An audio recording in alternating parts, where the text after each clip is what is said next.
Enid Nixon was a discerning judge of the cognitive abilities of those she knew. She possessed the vitality, spirit, and joy that befit a young woman, but her exposure to the elite had not been in vain. It was a matter of obligation for those of noble birth. She quickly and effortlessly recognized that his mind was well endowed with knowledge across a wide range of subjects. Naturally, he was unfamiliar with the popular books of the past 5 years, having no knowledge of them, but he could engage in intelligent, captivating discussions on the timeless classics. Keats and Shakespeare were the books he frequently delved into. He had earned his civil engineering degree with the highest honors from Harvard, becoming the youngest to achieve such a feat. Enid Nixon herself possessed a wealth of culture and extensive reading, so she consciously made an effort to unravel this man's capabilities. To her surprise, and occasionally to her dismay, but mostly to her satisfaction, she discovered that she lacked the means to fully comprehend his profound depths. Did she seek in him the refined qualities of good breeding, gentleness, and thoughtfulness? Where else could she find these attributes more prominently displayed?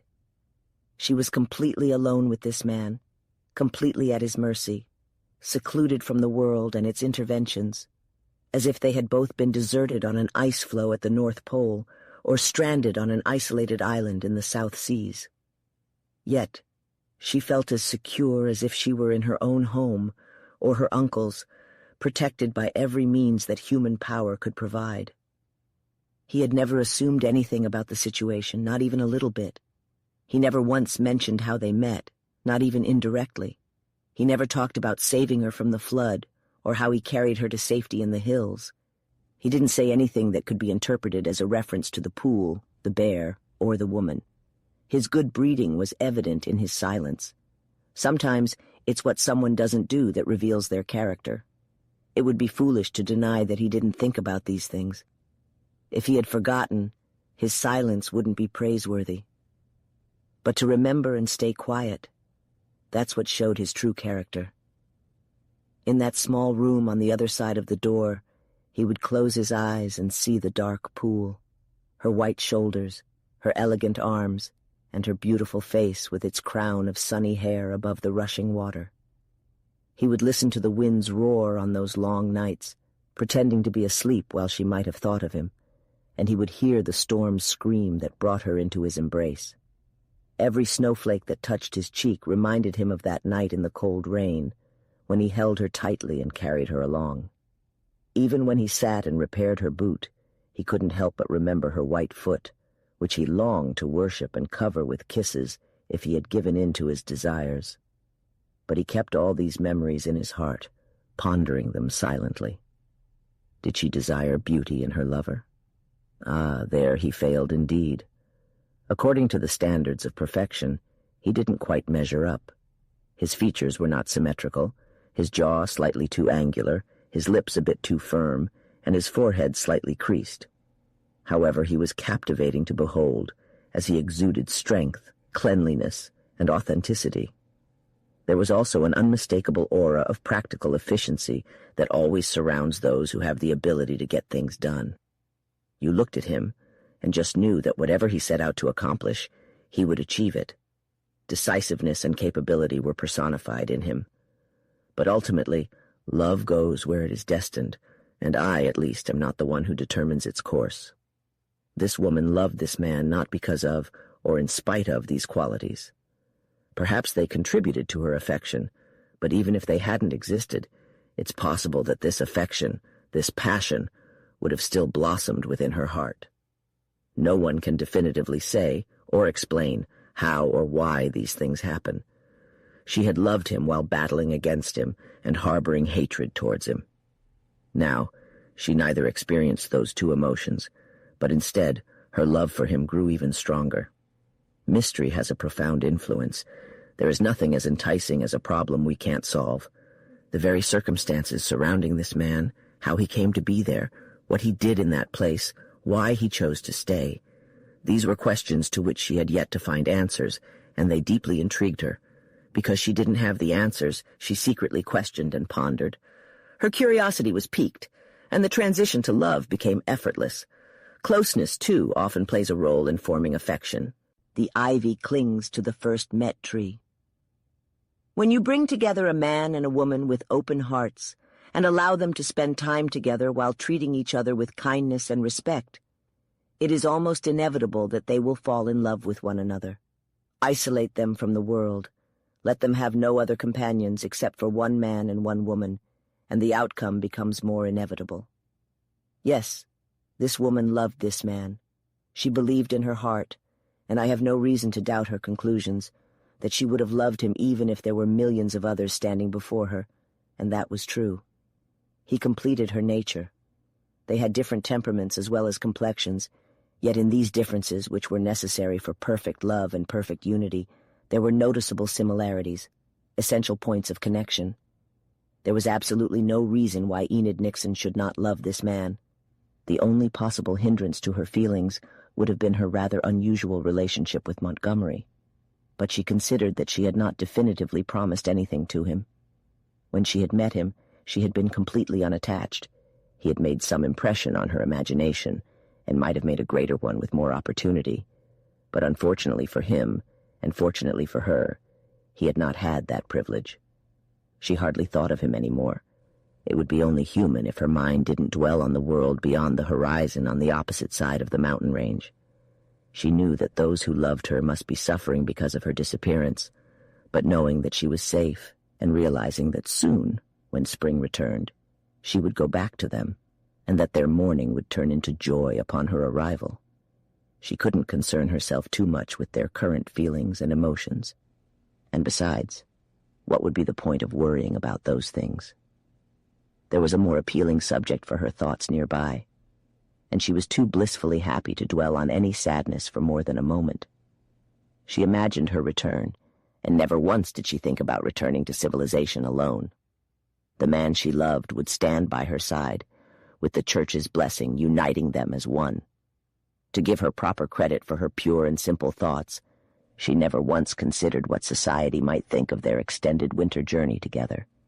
She was fully aware of her own innocence and his gentle patience, never once considering the judgmental gazes and public outcry that would surround her. She failed to recognize that even if she were completely pure and blameless, she could never attain the esteemed position that even the morally questionable Caesar desired for his spouse. Chapter 17. Nowadays, love brings both joy and sorrow, depending on the circumstances. However, overall, I believe that happiness tends to prevail, as love itself is its own gratification if it is genuine and profound. Love may perceive itself as unworthy, and may even hesitate to touch the beloved's shoelace, yet it still revels in its own existence. Of course, its greatest fulfillment lies in reciprocation, but there is a certain sweetness even in the despair of genuine love. Enid Nixon, on the other hand, did not have to endure indifference or struggle against an unrequited passion, for this man loved her with an affection that surpassed even her own. The world may contain countless opportunities for love, but the only moon the brook sees is the one shining above it in the sky. In a way, his worthiness in winning her affection from the multitude of men she knew was even greater. He had only seen this one woman in many years. Naturally, she meant everything to him. She not only represented a woman to him, but all of womankind. He had been practically a boy when he secluded himself in those mountains, and throughout all that time, he had not encountered anyone like Enid Nixon. Every argument that has been used to explain why she should love him could be flipped to justify his passion for her. Those arguments are unnecessary. They are all extra, like meaningless words. Love had also been born in him instantly. It appeared as if by a divine command. Oh, he had fought against it. Like the hermits of the past, he had been driven into seclusion by guilt and another strong feeling. But time had done its job.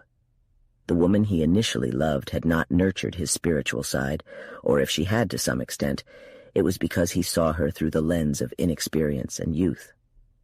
During those 5 years of solitude, studying and reflecting, the truth gradually unfolded before him. Conclusions that greatly differed from what he had ever thought possible about the woman he first gave his heart to became part of him and were present within him. This current woman was the catalyst that brought them to life. Now he understood what had appealed to him about his wife before. Now he understood what appealed to him about this woman. In humanity, the physical and spiritual aspects of life are intertwined and inseparable. No one can determine where one begins and the other ends. In all human passions, there are elements of the material world. We are born as descendants of the original humans, just as we are reborn as followers of the new. Passions are complicated. Like in a field of crops, wheat and weeds grow together until the end. Similarly, in love, the earthly and heavenly mingle constantly. He recalled a line from an old wedding ceremony he had read. "With my body I honor you," and with every fiber of his being, he loved this woman. It would be pointless to deny, impossible to hide the facts, but in the mix of intense emotions, the predominant elements were mental and spiritual. And precisely because higher and more sacred aspects prevailed, he held her in his heart as something sacred. Love is akin to a rose, the physical aspect being the beautiful blossom, while the spiritual factor is the lingering fragrance that remains even after every petal has withered away. This fragrance can be extracted from the soft petals through the harsh circumstances of pain and sorrow, until only the lingering perfume of the flower remains. His body trembled whenever she touched him. His soul thirsted for her. Whether she was present or absent, he summoned in his tormented mind the sweetness that resided in her heart. He had been perceptive enough to analyze the past, but when it came to thinking about the present, his clarity and coherence vanished. He adored her. He would have gladly fallen to his knees before her. If it would have brought her happiness, she could have killed him, and he would have smiled at her. If she rode in the powerful vehicle of an ancient idol, he would have willingly paved the way with his own body, and felt privileged to do so. He yearned to surround her with affectionate gestures. The world sought revenge on him for his long neglect, as it had condensed all its charm, beauty, and romance into this one woman and placed her in his very arms. His was one of those grand passions that shine in the annals of history. Paolo had not loved Francesca more. Oh yes, the woman knew he loved her. It was impossible for any mortal, no matter how strong his restraint or how forcefully he imposed his will, to conceal his heart or keep his passion hidden. Such things could not be kept secret by anyone. His love for her shouted out in countless ways. Even his gaze, when he dared to look at her, spoke volumes about his emotions. However, he never uttered a single word. He restrained himself, believing that honor and its responsibilities outweighed his inclinations. He felt unworthy of this woman. Firstly, all he had to offer her was a tainted past. Although he could have overcome this in his mind, his pride in self-punishment and his determination to isolate himself from society until God completed his atonement and showed acceptance by taking his life, held him firmly in place. The image of his deceased wife's dark face haunted him. He forced himself to think of her. She had loved him. She had given him everything she could. He foolishly believed she had been so devoted to him that she couldn't bear him out of her sight for a moment. And yet, he had caused her death. In the disordered chaos of his mind, he blamed himself for everything. He couldn't betray his purpose, dishonor her memory, or be unworthy of the intense passion he believed she had for him, and that he believed he had instilled in her. If he had ventured out into the world after her passing, he might have been able to forget most of these things. He might have overcome them. He would have gained a saner, clearer perspective. His unhealthy self-reproach and self-awareness would have transformed. However, he had lived with them alone for 5 years, and now he couldn't push them aside. Honor and pride, the only forces capable of battling against love, overwhelmed him. He couldn't surrender. He desired every time he was in her presence to sweep her into his arms and embrace her passionately, tilting her head back and showering fiery kisses upon her lips. However, his sense of honor and pride restrained him. How much longer would they continue to exert control over him? Would there come a time when his passion, like a raging sea, would overwhelm these artificial barriers within his soul, breaking them down and washing them away? Initially, the difference in their circumstances, not solely due to their respective families or possessions, including the hidden treasures of the mountains he had discovered but left untouched, but also due to the woman's youthful age and social standing compared to his more mature years. His desperate experiences and his social isolation had strengthened his resolve to live and love without any outward indication. Nevertheless, he had long surpassed this mindset.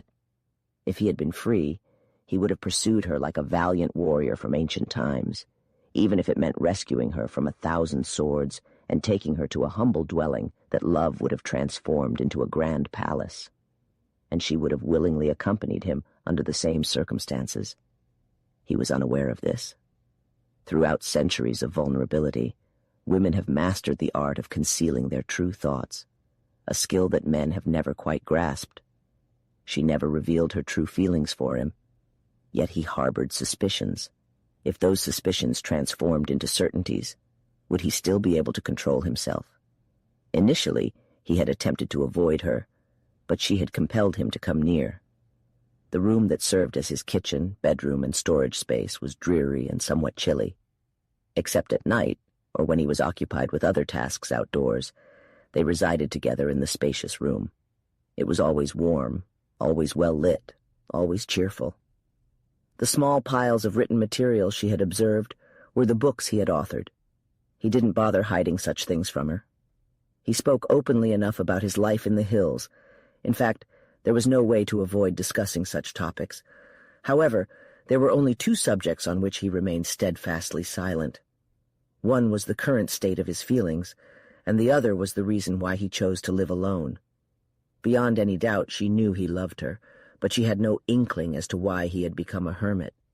He had never given her any clue about his past, except for admitting that he had known Lemansky, which didn't provide any concrete information, and she never connected it to the bundle of letters she still kept. His mind was too active and creative to be content with just physical labor. The books he had written mainly focused on scientific topics. One was a scholarly exploration of the plants and animals in the mountains. Another provided a thorough account of the region's mineral resources and geological formations. If he so much as hinted at his discovery of gold and silver in the mountains, there would be a rush of eager prospectors to the canyons and peaks. Yet another work was a scientific analysis of the water resources in the canyons. He willingly let her read them all. She found much of it technical and uninteresting, aside from the fact that he had authored them. But there was one remaining book where he simply discussed the mountains in different seasons, when they were covered in snow, when the grass and moss returned, when the flowers bloomed, and when autumn painted the trees. That book contained the essence of his soul, poetry expressed in prose, distinctly human, yet still poetry. She immersed herself in that book, questioning him about it, and they discussed it as they would Keats and other poets. Those were joyful evenings.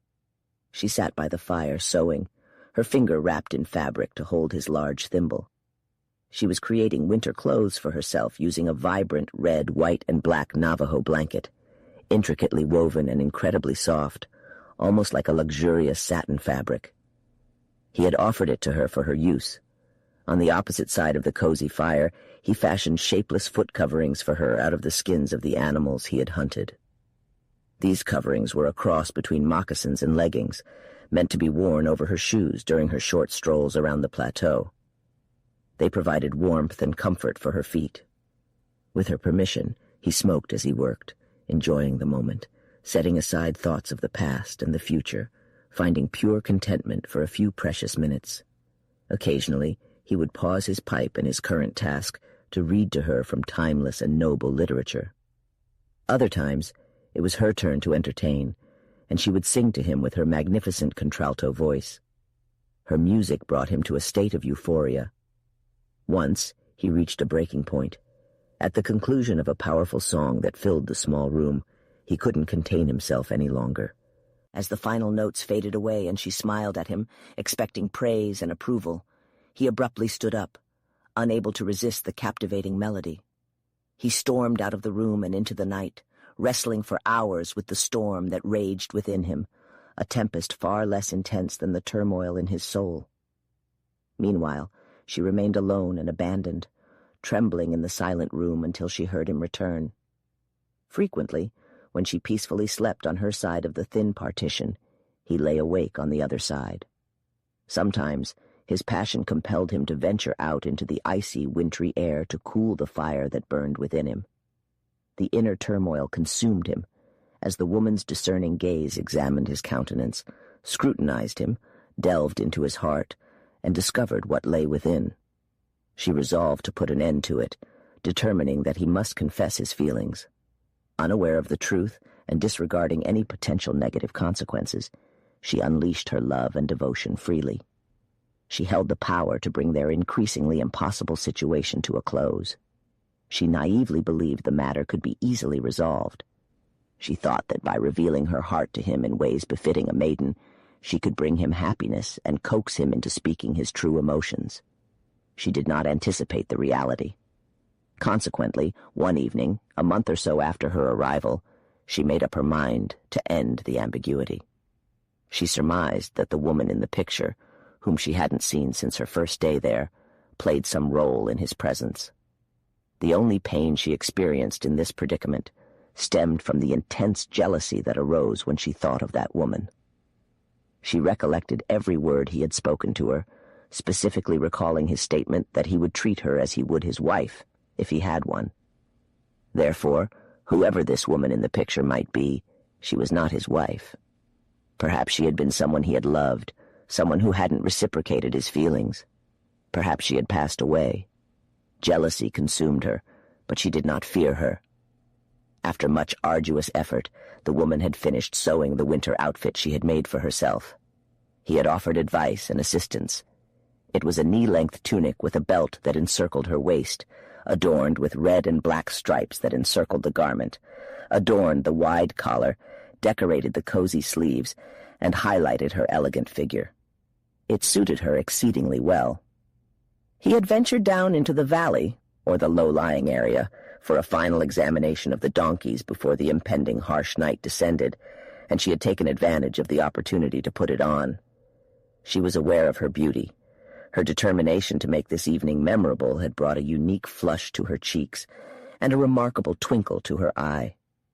As she heard him enter the adjacent room, she stood up, maintaining an upright posture as he walked through the door and faced her. He had only seen her in her somewhat worn-out blue camp dress, and her beauty struck him intensely. Wrapped in his magnificent fur coat, adorned with snow and ice, he stood before her, captivated. The woman smiled, noting the impact she had on him. "Take off your coat," she said softly, approaching him. "Here, let me assist you.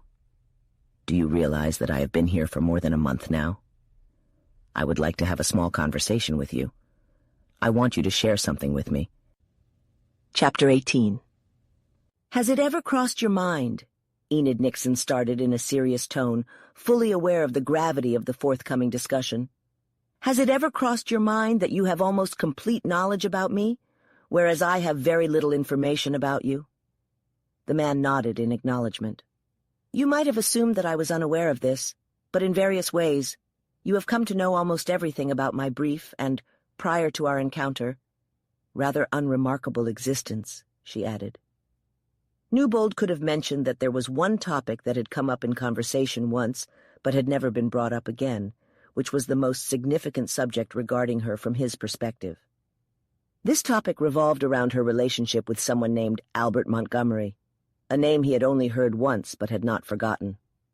The girl had been completely open when discussing herself, but when it came to Montgomery, she displayed the same reluctance that he had shown when inquiring about him. Therefore, her recent statement about his knowledge of her past was mostly accurate, and he silently agreed. "I have not held back anything from you," the girl continued. "I have shared everything you wanted to know. I had no reason to hide anything, as you have already discovered. I'm not entirely certain why you wanted to know about me. It was because—" The man burst out passionately, but then stopped himself just in time. Enid Nixon smiled at him, indicating that she understood why he had suddenly cut himself off. "Whatever your reason, your curiosity—" "Please don't call it that," he interrupted.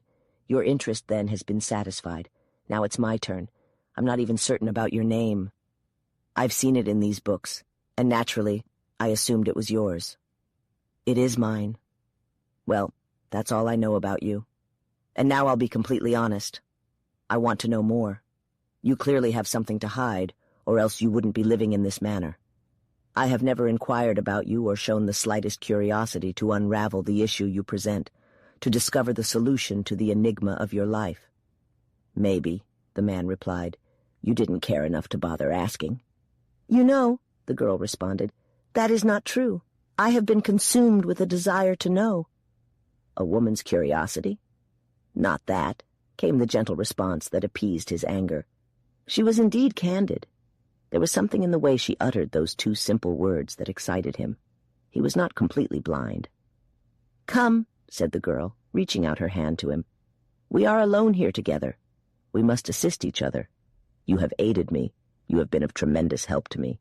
I can't begin to enumerate all that you have done for me. My gratitude.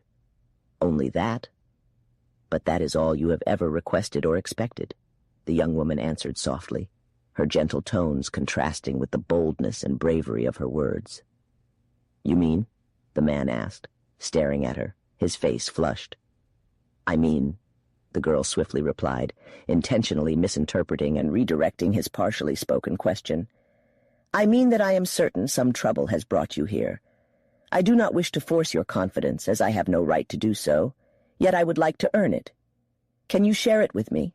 I want to assist you. I want to do my utmost to repay you for what you have been to me and what you have done for me. I ask for only one thing, he hastily stated.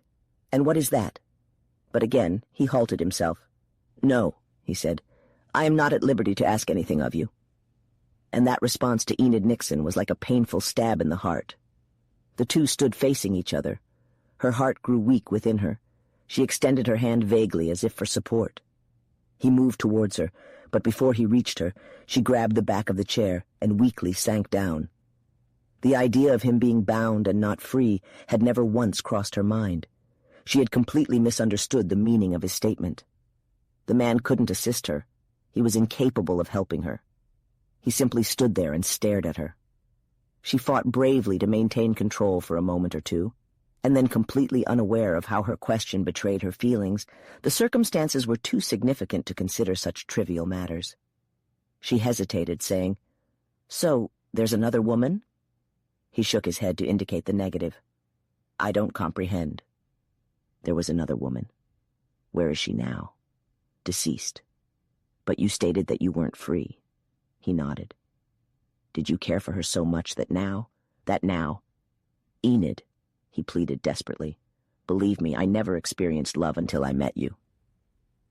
The secret was now revealed. It had been known to her for a long time, but now it was publicly declared. Even a man as oblivious and fixated as he couldn't mistake the joy that illuminated her face upon hearing this announcement. However, the joy and satisfaction she felt had a very different effect on him than one might expect. If he had truly been free, he would have embraced her and showered her sweet face with kisses, accompanied by whispered words of passionate affection. Instead, he recoiled from her, and it was she who had to continue the conversation. You claim that she is dead, she began, sounding both bewildered and appealingly sweet. And that you care so much for me, yet you— I am a murderer, he interrupted harshly. There is blood on my hands, the blood of a woman who loved me and whom, despite my youth, I believed I loved. She was my wife. I killed her. Oh, my goodness, exclaimed the girl, utterly shocked and surprised by this sudden confession that she had never suspected, and her hand instinctively went to the front of her dress, where she kept those dirty, water-stained letters.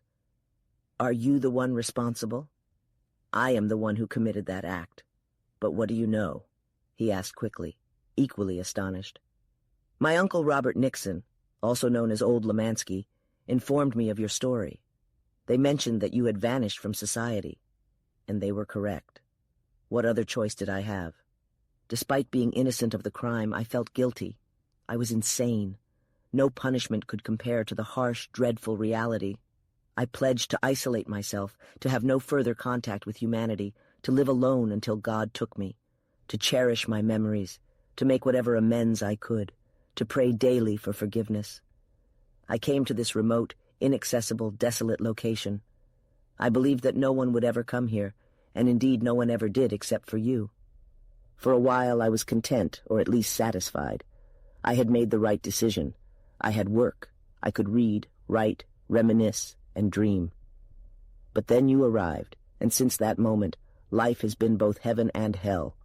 Heaven because I love you. Hell because loving you means betraying the past, betraying a woman who loved me. Heaven because you are here, I can hear your voice, I can see you. Your essence is laid bare before me in all its beauty, in its purity. Hell because I am unfaithful to my resolution, to my vow, to the love of the past. And did you love her so intensely then? Asked the girl, now fiercely jealous and momentarily forgetting about everything else. It's not that, said the man. I was just a young lad fresh out of college. I had spent a year in the mountains. This woman lived in a mining camp. She was a vibrant, healthy girl. Her father passed away, and the entire camp took care of her. All the young men in the area were infatuated with her, and I guess I was too. Well, I managed to win her over. We had only been married for a few months when my work as a mining engineer called me away from her. I still remember the day before our last journey together. I was going alone again, but she was so devastated by my departure. She clung to me, begged me, pleaded with me to take her along. She insisted on being by my side, refusing to be left behind. It seemed like she couldn't stand being away from me.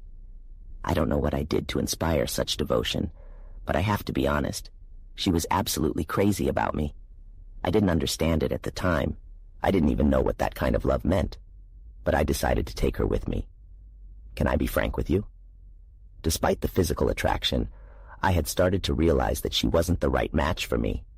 I don't deserve it, and it's embarrassing to admit.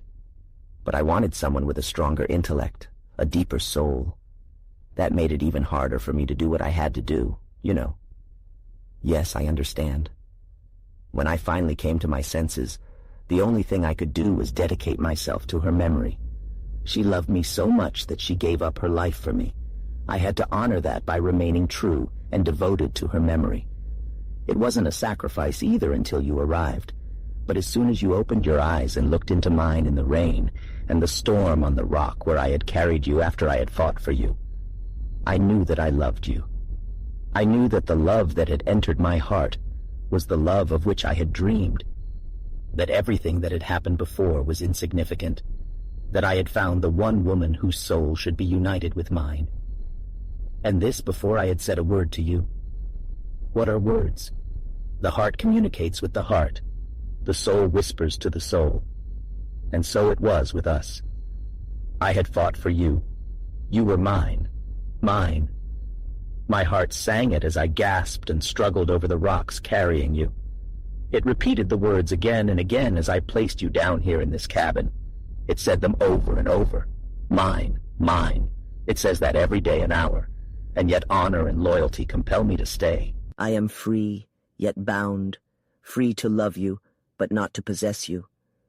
My heart says yes, my conscience no. I would despise myself if I were untrue to the love that my wife had for me, and how could I offer you a blood-stained hand? He had come very close to her while he spoke. She had stood up again, and the two faced each other. He reached out his hand as he asked that last question, almost as if he had presented it to her. She gave the best response possible to his request, for before he could understand what she was getting at, she had taken hold of his hand and kissed it, and this time it was the man whose knees gave way. He sat down in the chair and covered his face with his hands. "Oh, God! Oh, God!" he cried in his embarrassment and shame. "If I had only met you first, or if my wife had died a natural death and not by my hand in that terrible moment. I can envision her now, shattered, bruised, bleeding, torn. I can hear the sound of that weapon. Her final gaze at me amidst her unimaginable suffering was one of gratitude and appreciation. I cannot bear it. I am undeserving of her even. But you couldn't help it. It wasn't your fault, and you can't help but care for me. I should suppress it. I should not love you. I should have realized that I was not capable of loving any woman, that I had no right, that I was bound to the past like a monk. I have been feeble, a fool. I love you and my integrity fades. I love you and my self-esteem fades. I love you and my pride fades. May God grant me the ability to say I love you and my life fades, and end it all."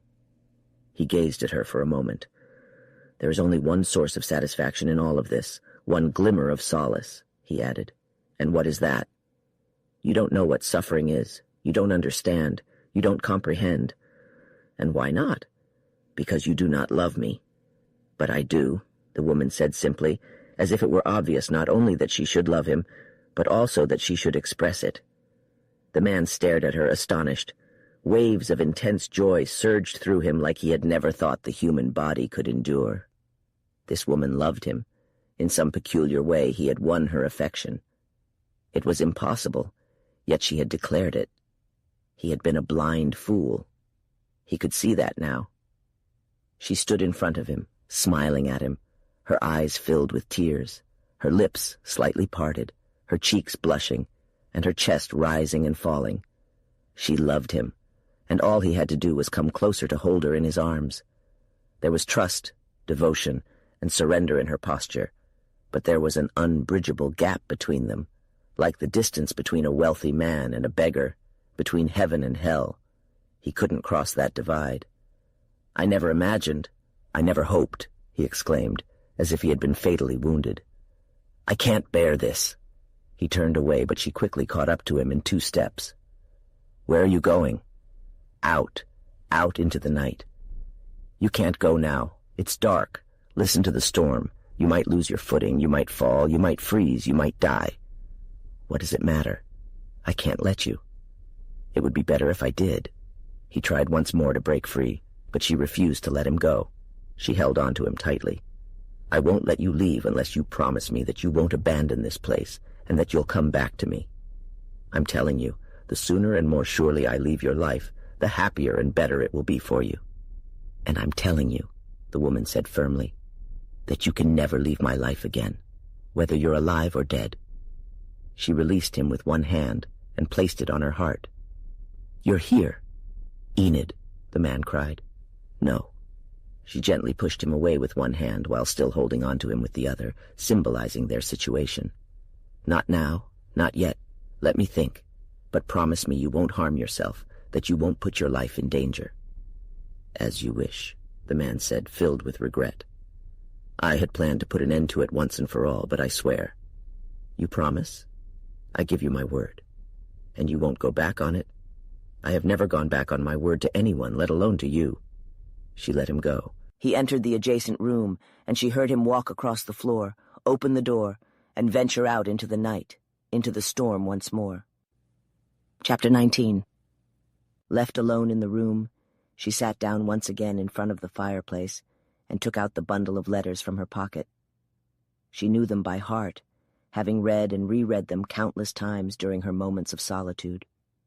They had captivated her, as they were correspondence between another man and the wife of the man they were addressed to.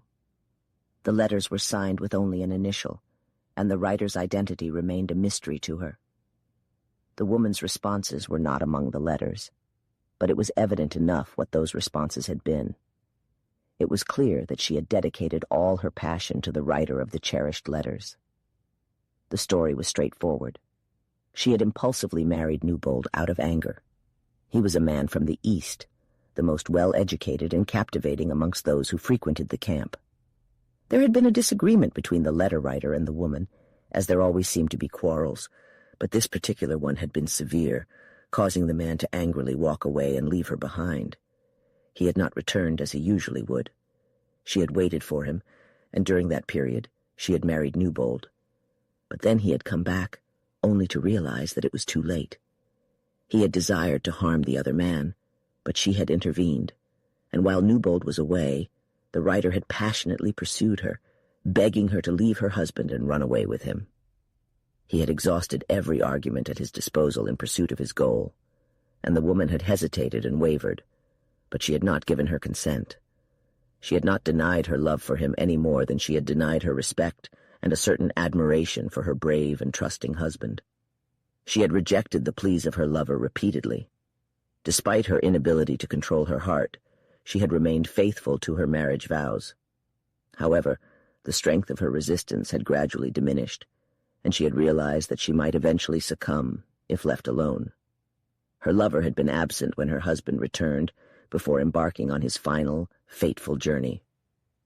Enid Nixon now understood why she had pleaded for him to take her along. She had been afraid of being left alone. She had lacked the courage to rely on her own abilities any longer, and her only salvation had been to accompany this man whom she did not love, and whom she almost despised at times, in order to prevent herself from falling into the arms of the man she did love. She had been somewhat fearful of Newbold. She had soon come to realize, unclouded by any passion like him, that they were completely mismatched. She had come to accept that once he too discovered the truth, as he inevitably would someday, they would be destined for nothing but unhappiness. Numerous arguments, in addition to the impassioned pleas expressed in these letters, urging her to break free from her husband and pursue her own happiness while there was still time, had besieged her heart, aligning with her lover's entreaties and assaulting her will, and yet she had not yielded. Now, Enid Nixon harbored a strong resentment towards the woman who had experienced the initial blossoming of love with the man she herself loved. She resented her because of the priority of her claim, as her memory still stood between her and that man. She despised her because Newbold still remained loyal to her memory, because Newbold, believing in the intensity of her love for him, considered it shameful and dishonorable to betray her, regardless of the allure of other desires. However, this young woman possessed a strong sense of justice within her. She rejoiced in the victorious struggle the unfortunate woman had fought to protect her reputation and honor, despite the overwhelming odds. It was a triumph for her gender, and she was pleased by it. She admired her for the resolute determination with which she had rejected the easier path and clung desperately to the man she did not love, but to whom she was bound by divine and societal laws in order to avoid falling into the embrace of the man she truly loved, in defiance of morality. Enid Nixon and this woman were as different from each other as the furthest points on the globe, yet they shared a common trait of virtuous womanhood and high moral standards. It was natural, perhaps even expected, in one and unnatural and unforeseen in the other. But still, now that she comprehended the true meaning of love and its power, surpassing all previous feelings, experiences, and dreams, since he had confessed his affection, she could fathom the immense struggle that had taken place within that woman's heart. She could admire her, respect her, and pity her. She could even understand the man's emotions better than he himself could. He was torn between two passions, his pride and honor, and his love for her, whereas she, for now, only possessed one passion, for him. And with less chaos and confusion in her mind, she was better able to confront the facts and derive the correct inference from them. She could comprehend how, in the initial overwhelming rush of his sorrow, remorse, and affection, the mere fact that Newbold had been compelled to end the life of his wife, whom she suspected he was starting to tire of under such circumstances, had intensified his remorse and strengthened his resolve to atone for his wrongdoing and cherish her memory. She could grasp why he had acted as he did, seeking solitude in the wilderness to escape his own self-disgust and the repugnance he felt towards his fellow human beings, wrongly fixating solely on her. Now he was facing the consequences of that isolation. Humans are meant to live together, and no one can defy that inherent law or generations of ingrained behavior without facing repercussions. His notions of loyalty and faithfulness were distorted, his understanding of his responsibilities limited. There was indeed something admirable in his determination, but it was also quite foolish. The boundary between wisdom and folly can sometimes be as vague as that between comedy and tragedy, between laughter and tears. If the woman he had wedded and killed had simply despised him, and he had known, the situation would have been different. But because he sincerely believed in her love, he had no other choice. At that point in her contemplation, Enid Nixon experienced a profound revelation. The woman had never truly loved her husband. She had loved another. That intense affection he had longed for was never directed towards him. Through a peculiar sequence of events, Enid Nixon held the solution to the problem in her grasp. She only needed to hand him these letters to reveal that his flawless image had been flawed, that the love he believed in was not his own. Once he realized that, he would quickly come to her embrace. She uttered a prayer of gratitude for old Lemansky and rose to her feet, holding the letters, ready to call Newbold back and confess everything. But then she hesitated. Despite being a woman, she had reverence for the binding conditions and principles of honor, just as he did. Fate, or perhaps even divine intervention, had placed the honor of her rival in her hands. The world had long forgotten about this unfortunate woman, and her memory was only cherished by her husband. His perception of her was misguided, without a doubt, but Enid Nixon couldn't bring herself to dismantle that ideal, to shatter that memory, even if it meant securing her own happiness. She sat back down, still clutching the letters. It had seemed so simple a moment ago, but now it was anything but. All she had to do was show him those letters to eliminate the immense obstacle between them. But she couldn't do it. It was clearly impossible. The reputation of her deceased sister, who had fought so valiantly until the end, was in her hands, and she couldn't sacrifice her, not even for her own happiness. You might call it idealistic, but I disagree. Enid had stumbled upon the secret of the other woman's heart unintentionally, and she couldn't betray it, even if the other woman had been unfaithful, both in action and in thought, towards her husband. Enid would have found it nearly impossible to erase his memory of her, especially considering the other woman's heroic and successful efforts to preserve her honor. Womanhood demanded her silence. Loyalty and honor compelled her to remain silent. A lifeless grip held both his heart and hers. She saw no way out of this dilemma. As far as she knew, no one besides old Lemansky and herself had knowledge of this woman's story. She couldn't disclose it to Newbold, and would have to impose the same silence on Lemansky as she did on herself. There was no way for the man to find out. He had to hold on to his dream. She wouldn't enlighten him, disabuse his mind, shatter his ideal, or betray his wife. They could love like angels and still be kept apart forever by a scruple, an idea, a principle, an abstraction, honor, or a name. Her rational mind dismissed these notions as idle and foolish, but her soul refused to accept it. Despite her resolutions, she felt that there would eventually be a way. She wouldn't be a human woman if she didn't hope and pray for that. She believed that God had designed them for each other, that He had brought them together. In this instance, she was enough of a fatalist to view their intimacy as the result of divine ordination. There had to be a solution to this dilemma, yet she knew he would remain true to his belief, and she felt she wouldn't betray her duty. But what of it? There had to be a way. Perhaps someone else knew. And then she thought of the author of the letters.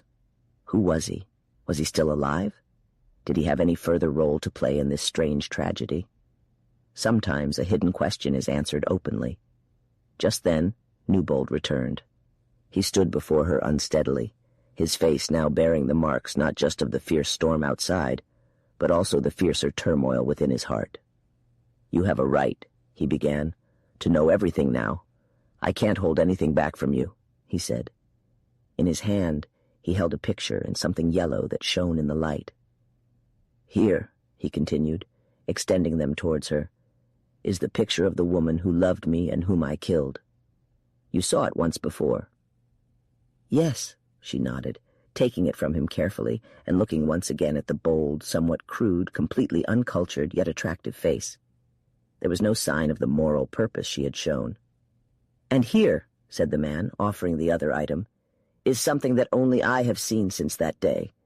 It is a necklace pendant I took from her. Until you came along, I wore it close to my heart. And since then? Since then, I have been unworthy of her, just as I am unworthy of you, and I have put it aside. Does it have another picture inside?" "Yes."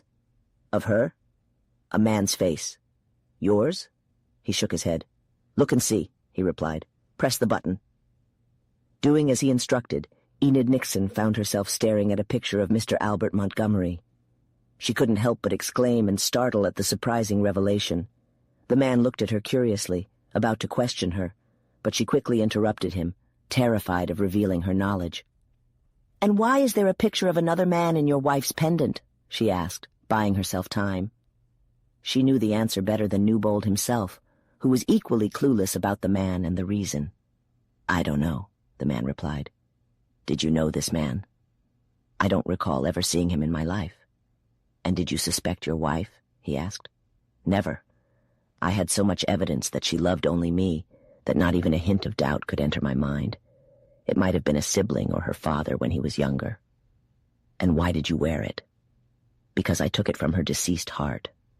One day, I will discover who this man is, and when I do, there will be nothing disgraceful about that knowledge. Enid Nixon nodded. She closed the locket, placed it on the table, and pushed it away. So this was the man the woman had loved, the one who had pleaded with her to run away with him. This attractive Montgomery had almost won her heart, and she had some level of commitment to him. How strange fate is in fulfilling its purposes. Enid had traveled from the East Coast to become the second woman loved by both of these men. If she ever saw Mr. Albert Montgomery again, and she had no doubt that she would have some peculiar things to say to him. She now held all the clues to the mystery, and she was in control of all the answers. Each clue was like a chain that bound her. "My friend," she finally said with a deep sigh, "you must forget about tonight and carry on as usual. I am grateful that you love me, but honor and respect stand between us. And I love you, and I'm also grateful for that. But the same barrier exists for me. Only God knows if we will ever overcome these obstacles. He brought us together. He planted that love in our hearts, and we will have to trust him to decide our fate. Meanwhile, we must continue as we have been doing before." "No," the man cried. "You give me tasks that are too difficult for me. You don't understand the depth of my love. You don't comprehend the longing in my heart, the overwhelming madness I feel. Consider this. I have been alone with a memory for all these years, a man in the darkness, in the night, and now the light has come, and you are here. The first night I brought you here, I paced that room on the other side of that narrow door like a lion trapped in steel bars. Back then, I only had my own love, my own intense adoration to motivate me. But now that I know you love me, that I see it in your eyes, hear it from your lips, sense it in the rhythm of your heart, can I remain silent? Can I continue to exist?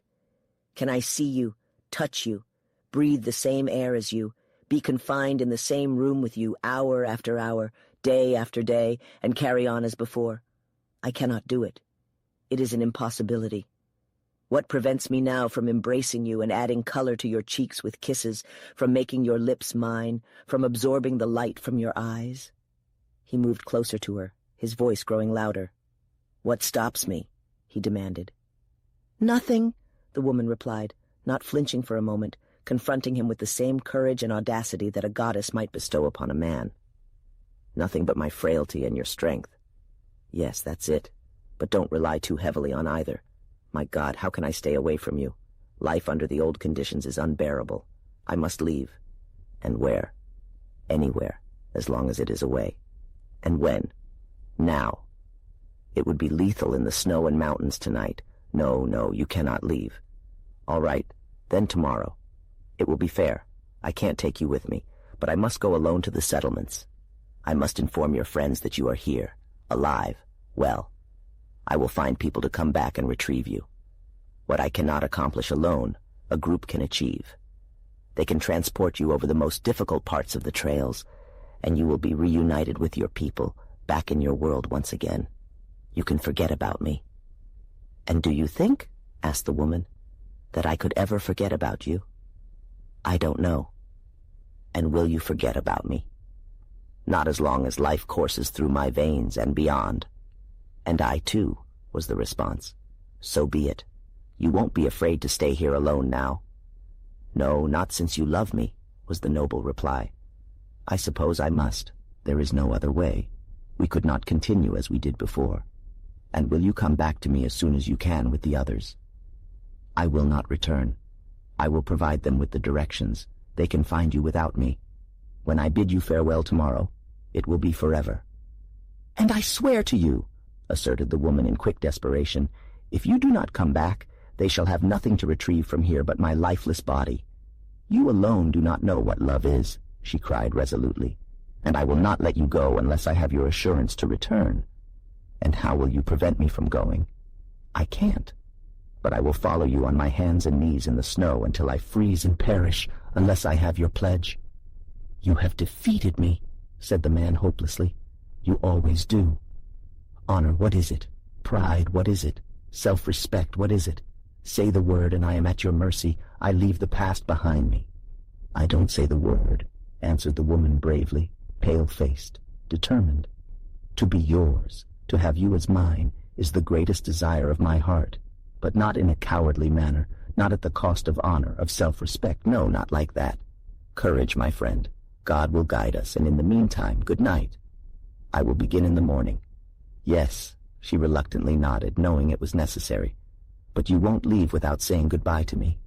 No. Then good night, she said, reaching out her hand. Good night, he whispered huskily, but he declined it, stepping back. I don't dare to take it. I don't dare to touch you again. I love you so much, but the only way to save myself is to stay away. Chapter 20. Although Enid Nixon spoke confidently while he was present, when she was alone, her heart sank as she contemplated the terrible and unsolvable dilemma in which these two lovers unknowingly and inextricably found themselves. It was indeed a strange and confusing situation. Intense adoration for each other surged within them like the powerful tide of a great ocean, breaking against the barriers of societal norms, ideas, ideals, and intangible obligations, just as the waves relentlessly crash against sturdy shores since the beginning of time. The man had built his life on a mistake. He wholeheartedly believed in the unwavering devotion of a woman to whom he had been compelled to bring death in an unprecedented and horrific manner. His unwillingness to compromise his own behavior and deviate from the standard of devotion he believed his wife possessed made it impossible for him to fully embrace the genuine love that had entered his heart for this new woman.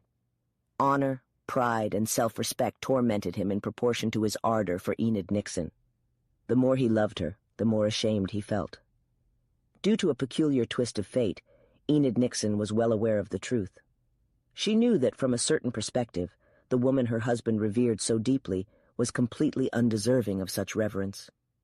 She knew that his wife had never truly loved him, and that her heart belonged to another man entirely. The passionate yearning Newbold had mistaken for a desire to be in his company stemmed from the fear that without his protection, she would be unable to resist the powerful allure of this other man, a yearning that her heart strongly echoed. If it were only a matter of Newbold remaining faithful to the devotion of the other woman, Enid could have easily solved the dilemma. However, it was not that simple. The fact that Newbold cherished this memory, coupled with the desperate struggle of the other woman to resist giving in, commanded Enid Nixon's admiration and warranted her utmost consideration. By sheer chance, or perhaps by some higher force, she had stumbled upon this woman's secret. It was as if she had accidentally overheard a private conversation. However, out of a sense of honor, she could not exploit the information she had unintentionally gained. She could not tarnish the memory of the other woman, nor could she enlighten this man at the expense of his deceased wife's reputation. Even though she yearned for him with the same intensity that he yearned for her, and even though her love for him astounded her with its depth and fervor, she could not betray her departed sister. The demands of honor are often extremely difficult to uphold when they clash with love and longing.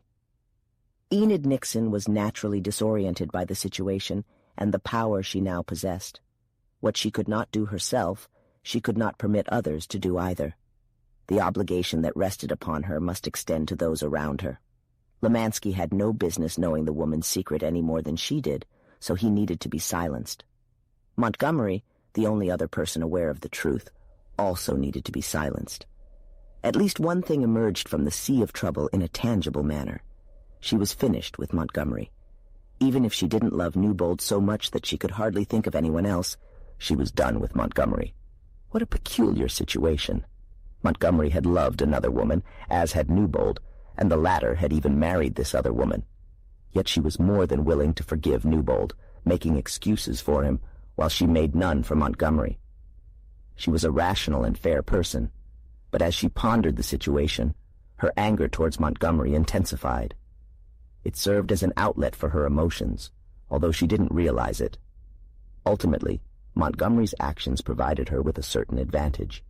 If she could overcome her inner objection, satisfy her sense of honor, duty, and obligation, she could resolve the matter immediately. All she had to do was show the letters to Newbold and say, "These were written by the man in the picture. It was him, not you, that your wife loved."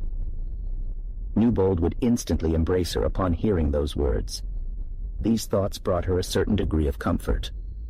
The true reward of self-sacrifice lies in its realization. By choosing not to wield her power in accordance with a higher law, she perhaps paid herself the greatest compliment. There was a satisfaction to her soul in this, which he was yet to experience. Her actions were completely different from his. She was storing away the happiness that she could have had according to a higher law than the one that commands humanity to enjoy. It was pleasing to her mind. In his case, it was different. He had no awareness that he was a victim of misplaced trust, of misunderstood actions. He believed that the woman he was sacrificing his happiness for was almost as deserving, though far less desirable, as the woman he currently loved. Every pang of conscious weakness, every feeling of shame realized, every fear of ultimate disloyalty tormented him. She could revel in it. He felt ashamed, humiliated, shattered. She heard him angrily pacing back and forth in the other room, restlessly driven by the same forces that once scourged Orestes, the transgressor of moral laws. These malevolent goddesses held him captive,